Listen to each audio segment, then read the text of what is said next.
Girlie by Janice. Her hand reached up to grab a higher branch. Pulling with skinny arms and pushing from below with bare feet gripping the rough bark, she moved higher, closer to the sky. It was her safe place, had been since she was 5. Now she was 8. Some could say it wasn't her tree, growing as it was with its roots firmly fixed in the neighbour's yard, but the branches extended over the tall fence and reached down to her. When she was smaller, access was not so easy. Her little arms didn't reach that far. So she carefully climbed on the beer bottles stacked against the fence. Her brother's collection provided him with pocket money and an occasional ice cream for herself if she helped him pull his wagon around the streets to pick up the empty bottles on his regular Sunday night round. He was 12 and now at big school. The bottle money was his income. No spare money in their family. You got what you earned. Nothing is free. At the top of the tree there was a fork strong enough to hold her, but flexing and swaying with the slightest breeze. She shared this space with the resident birds, who eyed her warily, accepting her presence as if they knew she would do them no harm. Each spring they built their nests among the branches, safely hidden by the bright green leaves that came with the warmer weather. Lined with twigs and feathers and any scraps of fabric they could scavenge, the nests awaited the laying of the eggs that meant new life, new beginnings. The banging of the screen door, her mother's voice loud, insistent. Time to climb down from the sky and take her place in that other world of school books and timetables. Look at you, girlie. You've skint your knee and your hair is like a bird's nest. Mother, brandishing a hairbrush like a weapon, pulling and tugging, clumps of hair painfully extracted along with twigs and feathers, held her close to block her escape. A morning routine on school days and before church on Sunday. A ritual. A mother-daughter battle that neither one enjoyed. Her mother's dressing gown, pink chenille, old, worn, smells of cigarette smoke, body odour and last night's sherry. One pocket bulges with the shape of a cigarette packet, never out of reach. The other holds a handkerchief ready to wipe Milo from the child's face and tears from her eyes. With each tug of the brush come recriminations, muttered under her breath. Not meant for her. Dad is in the doghouse, again. Her hair untangled, pulled back and tied in a ponytail with a rubber band. Mother holds her at arm's length and surveys her work.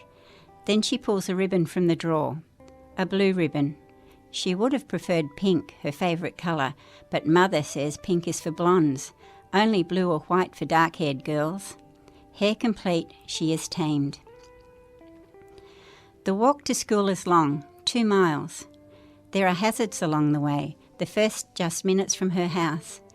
He stands on the corner because he knows she has to pass that way. The man is tall, lanky. His fly is open. She doesn't understand the odd look on his face, but knows there is a threat. She crosses to the middle of the road and runs. So many times she has told Mother about the man, heard the other mothers talk about him in whispers, and yet here he is again. He doesn't follow, never does. Along the road and up the hill and round the corner.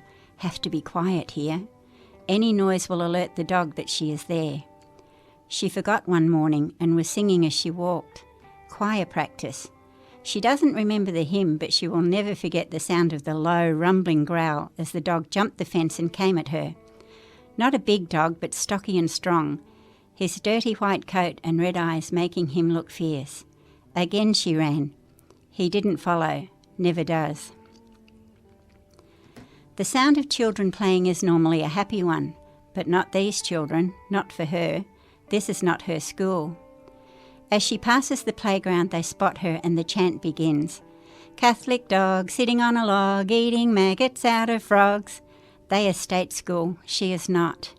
The chant gets louder as other children race to the fence to join in the taunting. Her hackles rise. She counters with her own state, sitting on a gate, eating maggots out of snakes. And then she runs. 3 hazards encountered, 3 survived. The school day is long. Reading, writing, arithmetic.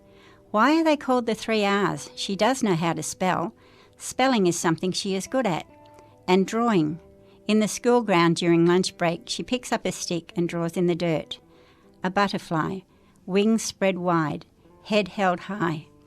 She joins in games with her friends. Hopscotch. What's the time, Mr. Wolf? Hangs upside down from the monkey bars, hair dragging on the ground.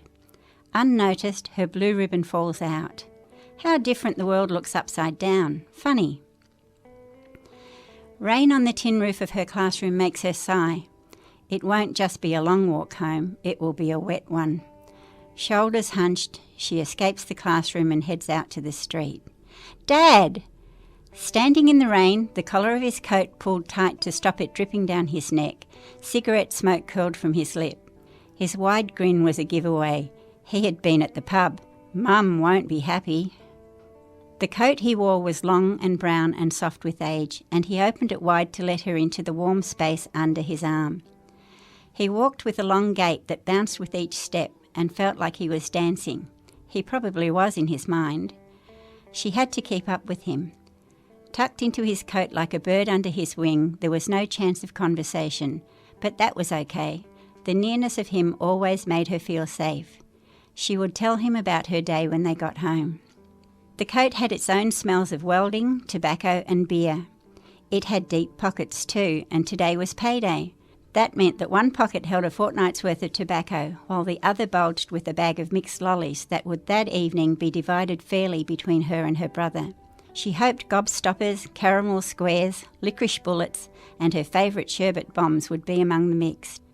Each would gratefully take their share, knowing this was the only treat they would get, and it had to last till next payday. Walking with Dad was magic. The state school was passed without torment, the dog forgot to growl, and there was no sign of the man on the corner. Mum waited at the front door, her hand outstretched for the pay packet that would save Dad from a tongue lashing. She turned to the child and said, "Look at you, Girlie. Your hair looks like a bird's nest, and you've lost your ribbon again." As Mother turned her attention to the pot boiling on the stove, she made her escape, careful not to let the screen door bang behind her. The tree was waiting, and she soon settled into her perch in the swaying branches, a little damp from the recent rain. Her sudden appearance startled a bird from its nest, and as it flew off, something caught her eye. There, among the twigs and the feathers, she saw a blue ribbon.